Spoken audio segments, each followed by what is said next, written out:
ನ್ಯೂಸ್ಗೆ ಸ್ವಾಗತ. ನಾನು ನಿಮ್ಮ ಸುದ್ದಿ ಮಿತ್ರ ಕುದೂರು ಮಹೇಶ್.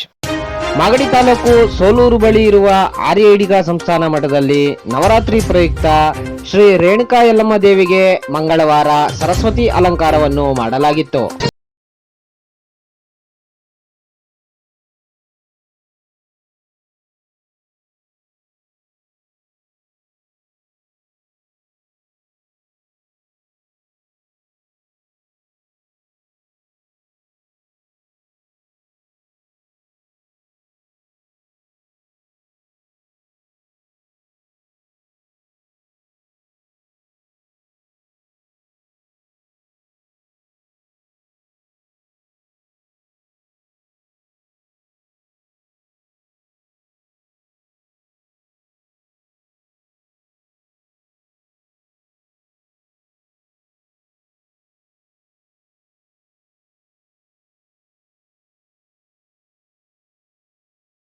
ದೇವಾಲಯದಲ್ಲಿ ಮಕ್ಕಳಿಗೆ ಅಕ್ಷರಾಭ್ಯಾಸ ಕಾರ್ಯಕ್ರಮವು ನೆರವೇರಿತು.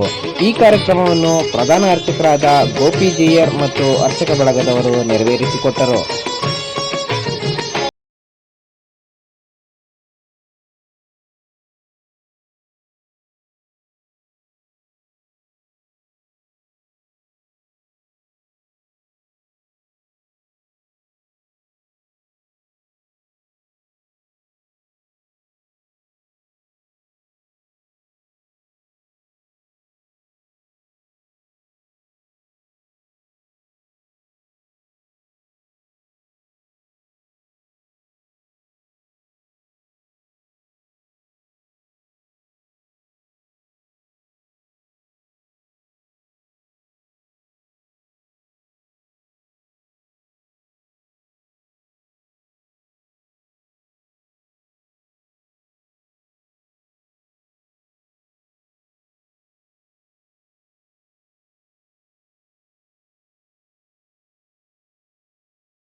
ಯಾ ದೇವಿ ಸರ್ವಭೂತೇಷು ವಿದ್ಯಾರೂಪೇಣ ಸಂಸ್ಥಿತ ನಮಸ್ತಸ್ಯೈ ನಮಸ್ತಸ್ಯೈ ನಮಸ್ತಸ್ಯೈ ನಮೋ ನಮಃ.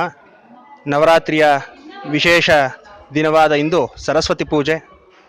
ಆದ್ದರಿಂದ ಸಮಸ್ತ ಭಕ್ತ ಸಮೂಹಕ್ಕೆ ಮತ್ತು ಸಮಸ್ತ ಮಕ್ಕಳಿಗೆ ಸರಸ್ವತಿಯ ಒಂದು ಅನುಗ್ರಹ ಸಿಗಲಿ ಅಂತ ಹೇಳ್ತಾ, ಈ ದಿನ ವಿಶೇಷವಾಗಿ ಶ್ರೀ ಶ್ರೀ ಶ್ರೀ ವಿಖ್ಯಾತಾನಂದ ಮಹಾಸ್ವಾಮಿಗಳ ಅವರ ಒಂದು ಆದೇಶದ ಮೇರೆಗೆ ನಮ್ಮ ರೇಣುಕಾ ಯಲ್ಲಮ್ಮ ದೇವಿ ದೇವಸ್ಥಾನದಲ್ಲಿ ವಿಶೇಷವಾಗಿ 3 ವರ್ಷ ಮೇಲ್ಪಟ್ಟ ಎಲ್ಲ ಮಕ್ಕಳಿಗೆ ಉಚಿತವಾಗಿ ಆ ದೇವಿಯ ಅನುಗ್ರಹ ಸಿಗಲಿ ಅಂತ ಹೇಳಿ ವಿದ್ಯಾರಂಭವನ್ನು ಕಾರ್ಯಕ್ರಮವನ್ನು ಹಮ್ಮಿಕೊಳ್ಳಲಾಗಿತ್ತು. ಸುಮಾರು ಜನ ಬರ್ತಾ ಇದ್ದಾರೆ ಇನ್ನು ವಿದ್ಯಾರಂಭ ಮಾಡಿಸ್ಕೊಳ್ಳಿಕ್ಕೋಸ್ಕರ. ಆ ವಾಗ್ದೇವಿಯ, ಆ ಸರಸ್ವತಿಯ, ಮಹಾಗಣಪತಿಯ ಅನುಗ್ರಹ ಸಮಸ್ತ ಮಕ್ಕಳಿಗೆ ಸಿಗಲಿ ಅಂತ ಹೇಳ್ತಾ ಈ ನನ್ನ 2 ಮಾತನ್ನು ಮುಗಿಸ್ತೇನೆ. ಎಲ್ರಿಗೂ ನಮಸ್ಕಾರ. ಗುರುಭ್ಯೋ ನಮಃ. ನನ್ನ ಹೆಸರು ಲತಾ ಸುಧಾಕರ್. ನಾನು JP ನಾರಾಯಣ ಸ್ವಾಮಿಯವ್ರ ಸೊಸೆ, ಸುಧಾಕರ್ ಅವರ ಹೆಂಡತಿ. ಇಲ್ಲಿ ಸೋಲೂರು ಮಹಾಸಂಸ್ಥಾನ ಅಂತ ದೇವಸ್ಥಾನ ಕಟ್ಟಿ ಸುಮಾರು ಒಂದು 8 ವರ್ಷ ಆಗಿದೆ ಅಂದ್ಕೊಂಡಿದ್ದೀನಿ. 8 ವರ್ಷದಿಂದನೂ ನಾವು ತುಂಬ ಸಮಯದಿಂದ ಬರಬೇಕು ಅಂದ್ಕೊಂಡಿದ್ವಿ. ಆದರೆ ಇವಾಗ ಬರೋ ಪರಿಸ್ಥಿತಿ, ನಮ್ಮ ಮಾವ ಅವರು ತೀರ್ಕೊಂಡಾದ್ಮೇಲೆ ಪ್ರತಿ 3 ತಿಂಗಳಿಗೋ ಅಥವಾ 6 ತಿಂಗಳಿಗೋ ಬರ್ತಾನೆ ಇದ್ದೀವಿ. ದೇವಿ ದರ್ಶನ ಆಗ್ತಾ ಇದೆ. ಇಲ್ಲಿ ದೇವಿ ದರ್ಶನ ಆದಮೇಲೆ ಇಲ್ಲಿ ಯಾರು ಸ್ವಲ್ಪ ಬರೋದು ಜನ ಕಮ್ಮಿ. ಈ ನಮ್ಮ ಬೆಂಗಳೂರಿಂದ ಬರೋದು ಸ್ವಲ್ಪ ಕಮ್ಮಿ. ಈಡಿಗರಮಂತೂ ತುಂಬಾನೇ ಕಮ್ಮಿ ಅಂತ ಹೇಳ್ಬೋದು. ಇದು ಮುಕ್ತವಾಗಿ ಎಲ್ಲರಿಗೂ ದರ್ಶನ ಭಾಗ್ಯ ಇದೆ. ಎಲ್ಲರೂ ದಯವಿಟ್ಟು ಬನ್ನಿ, ದೇವಿ ದರ್ಶನ ಪಡ್ಕೊಳ್ಳಿ. ಆಮೇಲೆ ನಿಮ್ಮ ಸೇವೆಗಳೇನಿದೆ ಅದನ್ನ ಮಾಡಿ, ಮತ್ತೆ ದೇವರು ಎಲ್ಲರಿಗೂ ಆಶೀರ್ವಾದ ಮಾಡಲಿ. ನೀವೆಲ್ಲ ಒಳ್ಳೆ ಸತ್ಪುರುಷರಾಗಲಿ, ದೇವಿಯ ಆಶೀರ್ವಾದ ಪಡೀರಿ. ಎಲ್ಲರಿಗೂ ಒಳ್ಳೆಯದಾಗಲಿ. ಧನ್ಯವಾದಗಳು. ಎಲ್ಲರಿಗೂ ನಮಸ್ಕಾರ. ಇಲ್ಲಿ ನಾವು ಇವತ್ತು ಲಲಿತಾ ಸಹಸ್ರನಾಮ ಪಾರಾಯಣ ಮಾಡಬೇಕಂತ ಒಂದು ಇಚ್ಛೆಯಿಂದ ಬಂದ್ವಿ. ಇಲ್ಲಿ ಬಂದ ಮೇಲೆ ಗೊತ್ತಾಯಿತು, ಇಲ್ಲಿ ಅಕ್ಷರಾಭ್ಯಾಸ ಎಲ್ಲ ನಡೀತಾ ಇದೆ. ನೋಡಿ ತುಂಬ ಆನಂದ ಆಯಿತು. ದೇವಿ ನಮಗೆ ಒಂಥರ ವೈಬ್ರೇಷನ್ ಆಗ್ತಾ ಇದೆ. ಇಲ್ಲಿ ದೇವ್ರ ಹತ್ರ ನಿಂತು ಕುತ್ಕೊಂಡು ಮಾತಾಡ್ತಾ ಇದ್ರೇ ಮೈ ಜುಮ್ ಅಂತ ಇದೆ. ಅದು ಯಾಕೋ ಗೊತ್ತಾಗ್ತಾ ಇಲ್ಲ, ನನಗೂ ಗೊತ್ತಾಗ್ತಾ ಇಲ್ಲ. ಈ ಕ್ಷಣ ಹಿಂಗಾಗ್ತಾ ಇದೆ. ಅದು ದೇವಿ ಮಹಾತ್ಮೆನ ಒಂದು ದೇವರ ಇಲ್ಲಿ ಎಷ್ಟು ಶಕ್ತಿ ಇದೆ ಅಂತ ಗೊತ್ತಾಗ್ತಾ ಇದೆ. ಆ ದೇವರ ಕೃಪೆ ಎಲ್ಲರಿಗೂ ಬರಲಿ. ಎಲ್ಲರೂ ಎಲ್ಲ ಇವಾಗ ಬಂದಿರೋ ಕಷ್ಟಗಳೆಲ್ಲ ಪರಿಹಾರ ಆಗಲಿ.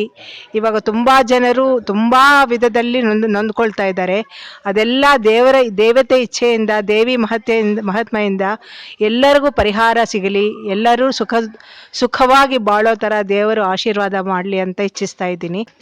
ನಾನು ಬೆಂಗಳೂರು ನಾಗರಬಾವಿಯಿಂದ ಬಂದಿದ್ದೀನಿ. ನನ್ನ ಹೆಸರು ಚಂದ್ರಶೇಖರ್ ಅಂತ. ನಾನು ಈ ಸೋಲೂರು ಮಠಕ್ಕೆ ಬಹಳ ಕನೆಕ್ಟೆಡ್ ಇದ್ದೀನಿ ಮೊದಲಿಂದನೂ. ಈ ಒಂದು ಒಳ್ಳೆಯ ಪುಣ್ಯದ ದಿನವನ್ನು ನಾನು ಇಲ್ಲಿ ಆಚರಿಸ್ತಾ ಇರೋದು ಭಾಳ ಸಂತೋಷದ ಸಂಗತಿ. ನನಗೆ ಸುಮಾರು 2.5 ವರ್ಷಗಳ ಹಿಂದೆ ನನ್ನ ಮೊಮ್ಮಗಳಿಗೆ ಅಕ್ಷರಾಭ್ಯಾಸವನ್ನು ಶೃಂಗೇರಿಯಲ್ಲಿ ಮಾಡಬೇಕು ಅಂತ ಆಸೆಪಟ್ಟಿದ್ದೆ. ಆದರೆ ಅದು ಕೋವಿಡ್-19 ಕಾರಣಗಳಿಂದ ಇದು ನೆರವೇರಲಿಲ್ಲ. ಹಾಗಾಗಿ ಇವತ್ತು ನಮ್ಮ JP ನಾರಾಯಣ ಸ್ವಾಮಿಯವರು ನಮ್ಮ ಸಮುದಾಯದ ಒಂದು ಲೀಡ್ರ್ ಇದ್ದರು.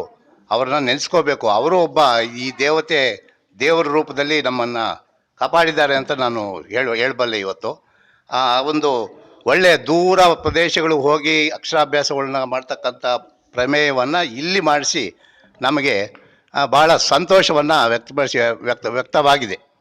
ಸೊ ಈ ಸಂದರ್ಭದಲ್ಲಿ ನಾನು ಈ ರೇಣುಕಾ ಯಲ್ಲಮ್ಮ ದೇವಿಯ ಆಶೀರ್ವಾದ ಮತ್ತು JP ನಾರಾಯಣ ಸ್ವಾಮಿ ಅವರ ಒಂದು ಆಶೀರ್ವಾದದಿಂದ ಸೊ ಎಲ್ಲ ಸಮುದಾಯದವರಿಗೆ, ಈಡಿಗ ಸಮುದಾಯ ಅಂತಲ್ಲ, ಎಲ್ಲ ಸಮುದಾಯದವರಿಗೆ ಎಲ್ಲರಿಗೂ ಇಲ್ಲಿ ಬರ್ತಕ್ಕಂಥ ಭಕ್ತಾದಿಗಳಿಗೆ ಎಲ್ಲ ಒಂದು ಪ್ರಸಾದದ ವ್ಯವಸ್ಥೆ ಮಾಡಿದ್ದಾರೆ. ಉಳ್ಕೊಳ್ಳಿಕ್ಕೆ ವ್ಯವಸ್ಥೆ ಇದೆ. ಸೊ ಎಲ್ಲ ಅನುಕೂಲತೆಗಳನ್ನು ಮಾಡಿಕೊಟ್ಟಿರೋದ್ರಿಂದ ಮತ್ತು ಕಲ್ಯಾಣವನ್ನು ಮಾಡ್ತಕ್ಕಂಥ ಒಂದು ಛತ್ರಗಳನ್ನು ಸಹ ಇಲ್ಲಿ ಕಟ್ಟಿದ್ದಾರೆ. ಸೊ ಅದು ಬಹಳ ಸಂತೋಷ ಸಂಗತಿ. ಇಂಥ ಒಂದು ಕ್ಯಾಂಪಸ್ಸು ಬಹುಶಃ ಒಂದು ಸಮುದಾಯದ ಪರವಾಗಿ ಈ ಥರ ಬೆಳವಣಿಗೆ ಆಗ್ತಾ ಇರೋದು ನಾನು ಎಲ್ಲೂ ಕಂಡಿಲ್ಲ. ಸೊ ಇಲ್ಲಿ ಇರ್ತಕ್ಕಂಥ ಪರಿಸರ, ಆ ಗಿಡಗಳೇನಿದೆ ಇವನ್ನು ಪಾಲನೆ ಪೋಷಣೆ ಮತ್ತು ಗಿಡ ನೆಟ್ಟಿರೋದ್ರಲ್ಲಿ ನನ್ನ ಪಾತ್ರನೂ ಇದೆ. ಸೊ ಅದಕ್ಕೆ ಈ ದೇವತೆ ನಮಗೂ ಸಹ ಒಂದು ಆಶೀರ್ವಾದ ಮಾಡಲಿ, ಸಮಾಜದ ಎಲ್ಲ ಭಕ್ತರಿಗೂ ಆಶೀರ್ವಾದ ಮಾಡಲಿ, ಎಲ್ಲರಿಗೂ ಸಂತೋಷವನ್ನು ಉಂಟು ಮಾಡಲಿ ಅಂತ ನಾನು 2 ಮಾತನ್ನು ಮುಗಿಸ್ತೀನಿ.